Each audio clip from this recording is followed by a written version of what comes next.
Bonjour tout le monde, j'espère que ça va bien. Ici Sébastien d'Audio Stop Disquaire. Aujourd'hui, je me trouve d'un endroit quand même spécial. Je suis chez mon ami et associé Jean-Marie Perrault. Donc, je voulais vous présenter Jean-Marie. Il avait jamais fait le podcast avec moi encore, donc on voulait faire ça ensemble. Puis on se trouve dans sa pièce de vinyle. Jean-Marie est collectionneur depuis très longtemps, puis je l'ai invité à nous parler de sa collection. Salut Jean-Marie, ça va bien? Salut! Top shape et toi? Oui, ça va bien.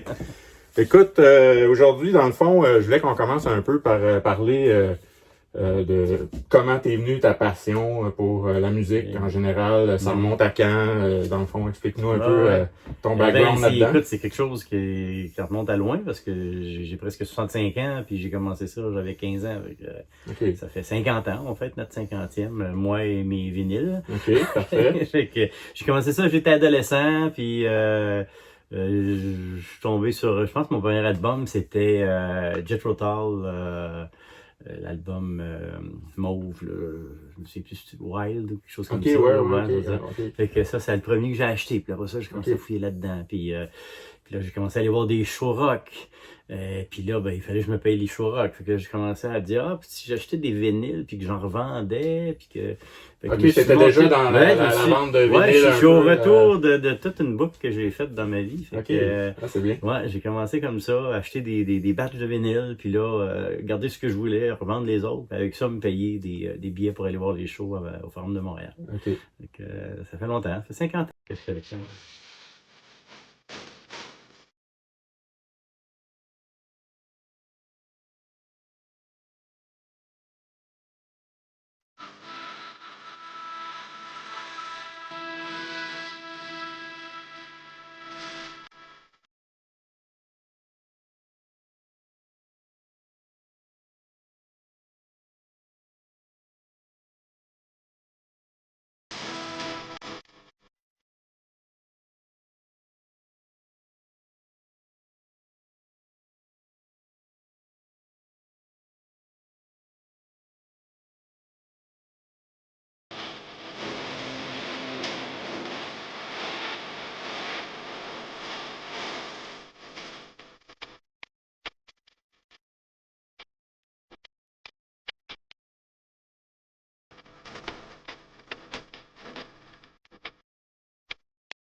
Donc, Jean-Marie, parle-nous un peu de quel genre musical que t'aimes, puis pourquoi aussi les vinyles, qu'est-ce qui t'a accroché dans ce format-là en général? Ben, le genre musical, ça varie à travers les années, puis à travers même les périodes de la journée, des fois. Là. Mais quand j'étais plus jeune, bon, c'était plus métallique et tu sais, du Rock, gros rock sale, hard là, rock, ouais, c'est ça. Je passais rapidement après ça à du rock progressif. Là, en ce moment, je suis beaucoup plus dans le jazz, dans le blues. OK. Là, c'est ma petite période comme ça. J'aime les choses un peu plus soft, là, peut-être, là. Plus calme. Plus OK. calme. OK. Fait que c'est ça. T'as une autre question, c'est quoi? Ben, en fait, C'était comme, pourquoi le vinyle pourquoi le vinyle? principalement? Parce que je Ouais. vois que dans ta pièce, Ouais. t'as pas juste des vinyles, là, t'as aussi des CD, Ouais. beaucoup de CD, des DVD de musicaux, t'as un paquet de choses. Là, donc, Ouais, ben, c'est sûr que la période CD est arrivée avec un moment donné un peu la chute du vinyle. Ouais. Là, j'ai acheté un tas de CD. J'avais même acheté un moment donné en ligne. Là, Fait que toi, dans le fond, t'as commencé parce que tu sais, quand t'as commencé, c'était le vinyle le principal. Ouais, c'est ça. Fait que j'ai eu du vinyle, format, seulement du vinyle au début. Après OK. ça, j'ai été dans le CD. Puis moi, je suis un peu compulsif, là, on peut le voir. Quand Ah, un peu. quand j'achète, là, puis j'aime ça. Puis, Ouais. fait que, puis là, ben là, je suis revenu au vinyle. Ouais, Là, c'est ça, avec le vinyle, rap. Toi, t'as jamais lâché le vinyle, en fait. Jamais lâché, sauf que c'est le vinyle qui m'a lâché. Là. Ouais, c'est ça, il y a une période un peu Une plus période calme. où les artistes faisaient pratiquement plus de vinyle. Fait qu'il y a un tas de trucs. Tu sais, je pense, par exemple, à Daniel Bélanger. À un moment donné, il faisait que des CD. Ben là, on peut revoir ses albums. Ouais, avec vinyle. les nouveaux pressings. C'est ça. puis, Fait que ça, tout bon, ça. je suis ça. Là, fait que Ok. c'est un peu ça. Puis pourquoi le vinyle? Parce que, bon, au niveau de l'écoute, c'est sûr que c'est une coche au-dessus des CD, au-dessus de tout ce qui est numérique, c'est bien certain. C'est un gros débat, là, mais... Ouais, je réexpliquerai pas ça, mais tu sais, c'est peut-être pour les puristes. Ouais. Mais dans le fond, le but, c'est d'aimer la musique. Là, moi, je vais écouter un CD, je trouve ça vraiment pareil, là, tu sais, mais ce que j'aime particulièrement du vinyle, c'est son format, petite pochette intérieure, tout ce que tu peux lire. Fait que tu t'installes avec un bon petit verre de vin, puis là, tu regardes ça, tu prends ton temps, tu regardes qui a travaillé sur tel album, puis tout ça. Puis là, tu fais des liens avec d'autres albums, puis non, c'est trippant. C'est un peu comme dans le livre, hein. On peut avoir un livre numérique, mais il n'y a rien de mieux qu'un bon bouquin qui est entre les mains. C'est le vrai format papier. C'est un peu pour ça, mais je suis resté vraiment accroché au vinyle. Comment, là je vois que on est dans ta pièce ici, là, j'imagine que tu en as peut-être ailleurs dans ta maison aussi, mais à combien t'évalues là, ta collection dans le moment en termes de pièces? T'as combien d'items dans ta collection? Ben là, en ce moment, étant donné que j'en ai amené à boutique, je pense que je t'ai rendu autour d'une vingtaine de mille. Là. Je vais peut-être une quinzaine de mille. Là. Je ne sais pas trop combien j'en ai amené. Là. Mais on parle d'à peu près combien de vinyles seulement? Peut-être que peut-être une dizaine de mille en vinyle, puis 5000 CD. Là. Je donne ça au pif. Là. Ça peut ressembler à ça. Puis j'en ai de cachés un peu partout. Là. J'ai des boîtes pleines dans le garage aussi. Des 45 tours. Je compte même pas ça là-dedans. Là. Fait que c'est ça. Fait qu'on a du stock pour la boutique pour un bout. Là. Ah, bon, c'est bien. Tant mieux. Parle-nous un peu de... Là, on voit que tu as une grosse collection. J'imagine là ça date des années 60 en montant. Donc, tu as peut-être des originaux, des trucs plus rares dans ta collection. Est-ce que tu as des albums qui sont plus rares que d'autres?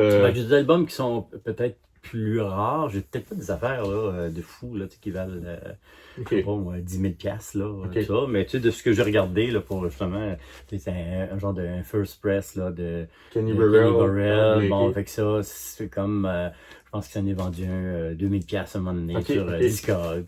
Ça, c'est un album que j'ai beaucoup écouté. J'ai acheté jeune. C'est un original, j'imagine. C'est un original UK. Bon, fait que ça, c'est un album qui vaut quand même cher également. Ça, c'est une belle découverte que j'ai faite à un moment donné avec mes neveux qui m'ont fait découvrir ça pour mon fils. Above and Beyond, acoustique. C'est un album que quand je l'ai acheté, je n'ai pas payé si cher, là, je pense 75 $. Ça venait de sortir, puis là, j'ai vu que ça a pris de la valeur, là, puis là, ça devient un album plus recherché. On ne sait jamais trop pourquoi, là, mais ça a été fait en petite quantité.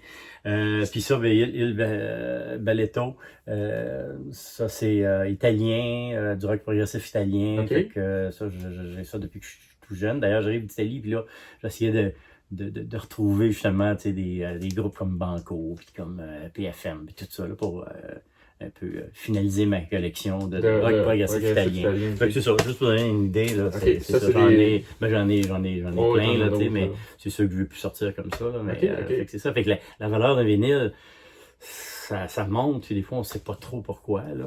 Non, c'est ça, mais surtout dans les dernières années, ça a beaucoup fluctué, là, mais ça, c'est pas quelque chose que, c'est à la base, Discog n'existait pas quand tu as commencé, tout ça, fait que c'est pas quelque chose qui a influencé ta collection. Toi, c'est vraiment la musique qui a pris, qui prime à bord, là, si on peut dire. Ouais, puis c'est sûr que j'ai beaucoup d'albums qui sont des first press, mais UK. Donc là, je me rends compte que ça a plus de valeur. Mais dans le temps, dépendamment de l'origine de l'artiste. Dans le temps, je l'achetais parce que j'allais à une place à Montréal, puis j'aimais acheter l'album en version UK. Là, je ne sais même pas pourquoi. Là. C'était plus pour une habitude d'achat. Ouais, mais c'est comme si, par exemple, t'avais Genesis, mais... c'est ça, j'essayais d'avoir des Genesis UK. C'est intéressant. Ben, déjà, t'avais un peu ce réflexe-là au départ, mais pas à cause de la valeur. Non, pas du tout. C'était plus pour dire, le groupe vient de l'Europe, donc je vais essayer d'avoir la version européenne. Tout simplement. Là, on a parlé un peu de valeur, de disques rares et tout, mais toi, personnellement, t'as quand même vécu 70, 80, 90, 2000 et encore aujourd'hui. T'as-tu des coups de cœur à travers les années qui... oui. Ça, c'est comme c'est mes albums préférés ou... Ouais, puis j'en ai un, là, tu sais, quand tu poses la question, là, si tu pars avec un seul album, là, c'est lequel? Sur l'île déserte. Ouais, sur l'île déserte, c'est celui-là. Puis si, admettons que j'ai pas le droit d'amener un vinyle au complet, il faut que j'amène juste une tune, c'est First of Fifth qui est là-dessus. Ouais, fait que c'est comme ça, c'est comme je l'écoute à peu près une fois par semaine. c'est ton album. C'est mon album qui, depuis que je suis ado, je l'écoute et je le réécoute et je le réécoute. Puis sans me tanner. Fait que lui, il est vraiment spécial dans ma vie, si on veut. Ça, c'est une belle découverte que j'ai faite quand j'étais jeune, un groupe québécois. Éternité avec Péloquin, puis comment il s'appelle, qui fait le François qui fait la musique. Fait que c'est vraiment de la poésie avec mêlée à du rock, un peu comme autre chose faisait. Ouais, d'ailleurs, Jean-Marie m'a fait découvrir cet album-là aussi, je connaissais pas, puis c'est vraiment spécial. Il y a de la musique, il y a super, c'est du psychédélique québécois, là. C'est vraiment intéressant. Ce que j'aime beaucoup aussi comme style de musique, c'est du Dire Straits. Gigi Cale, j'aime ça. Mais cet album-là avec Telegraph Road, ça, c'est une tune Telegraph Road que j'hésiterais à partir avec une seule tune avec First of Fifth ou Telegraph Road. C'est une tune que j'écoute et je réécoute régulièrement. T'aimes la guitare de J'aime la guitare, j'aime l'ambiance de cette tune-là. C'est vraiment ça, c'est quelque chose qui me touche beaucoup. Là, dans mon petit côté un peu plus jazz, naturellement, Kenny Burrell, j'ai découvert puis cet album-là, c'est un petit bijou à conseiller à tout le monde, là, à l'heure du souper, en faisant de la bouffe. C'est comme toujours très intéressant. Bon. Et celui-là de Kirsten County. Ça, j'ai connu ça. C'est François Poirier d'un des groupes là, qui avait publié ça, puis il en parlait en bien. Il allé me chercher ça, puis je suis tombé en amour avec cet album-là. C'est un album jazz qui s'écoute vraiment très bien. C'est bon, je vais mettre ça dans ma liste. Je ne connais pas. Je ne connais pas. Bon, regarde, je te le passe. Tu pourrais l'écouter. Bon, on sait que des fois, on fait des trouvailles un peu partout. Donc, est-ce que tu as fait au travers des années des trouvailles particulières, donc mémorables pour toi, qui te rappellent encore? Je me souviens quand j'étais jeune, j'aimais acheter un album sans le connaître. Tu sais, juste regarder la pochette puis dire oh wow, la belle pochette, l'acheter juste pour la pochette, des choses comme ça. Puis je fais encore ça. Puis dernièrement, j'étais allé en Grèce, puis là, je suis tombé sur cette pochette-là que je trouvais très belle, Cicada. J'avais aucune idée de ce que c'était. Puis finalement, c'est un excellent groupe de rock progressif.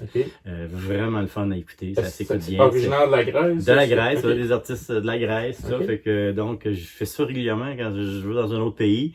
Je fais un album, je sais pas trop où je m'en vais avec ça. Puis je reviens, je l'écoute. Puis des fois, c'est la dernière fois que je l'écoute. Puis il y a d'autres fois que je l'écoute et je le réécoute. Ça, c'est un mélange dans le temps de Renaissance, le groupe Renaissance, tout ça. Là, c'est un peu sonorité comme ça, des fois un peu à la Jethro Tull. Donc, c'est du bon rock progressif. Très intéressant. Un autre que tu veux. Peut-être que je vais partir avec encore une fois. Merci. Peut-être, en terminant, si tu avais des coups de cœur récents, peut-être que tu avais découvert, si tu voulais nous partager ça. Le récent est peut-être pas nécessairement récent non plus. Non, mais je veux dire, à l'écoute. C'est un album You and Me, Rose Avenue, avec Pink qui chante là-dessus, puis qui n'est pas du tout... J'essaie d'enlever le reflet.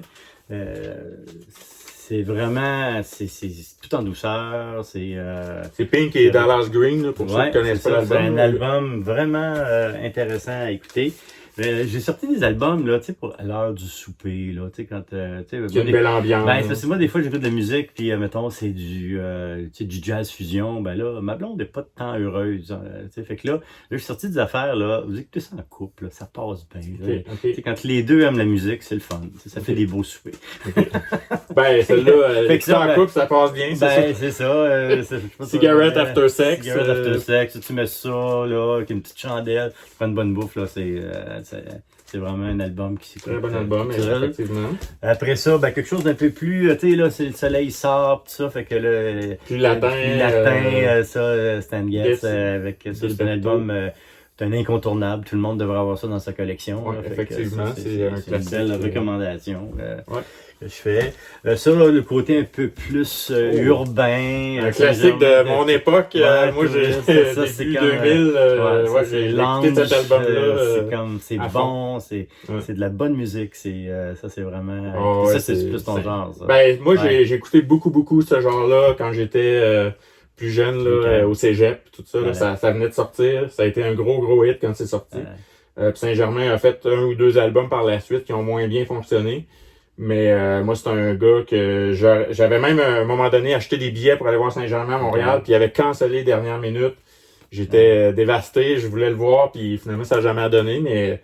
Si vous avez la chance de tomber là-dessus, je sais pas s'il est encore facilement disponible ou pas, là, mais ça, le petit côté jazz avec Jimmy Smith à l'orgue, c'est un jazz vraiment le fun. Au début, on est un peu surpris parce que c'est vraiment du son d'orgue. Ouais, c'est de l'orgue. Mais il y a un talent de jazzman, lui, puis il nous fait finalement aimer l'orgue. Puis les musiciens qui sont il est bien accompagné. Ouais, il est toujours bien accompagné. Moi, là-dessus, Kenny Burrell, Stanley Torrenson. Ah, oui, c'est ça. Il est toujours bien accompagné, mais ça, c'est... puis écoute, je pense qu'il a fait une centaine d'albums, ce gars-là. Donc, j'en ai pas 100, mais il y en a de tous les genres aussi. Des fois, c'est plus... c'est ça, exactement. Et puis ça, c'est toi qui m'as fait découvrir ça. Donc, c'est vraiment un album que j'apprécie, que je réécoute régulièrement. Fait que donc... dans la musique de Matthew Good. J'en ai eu quelques-uns maintenant de Matthew Good, mais celui-là est particulièrement important dans sa discographie. C'est vraiment bon.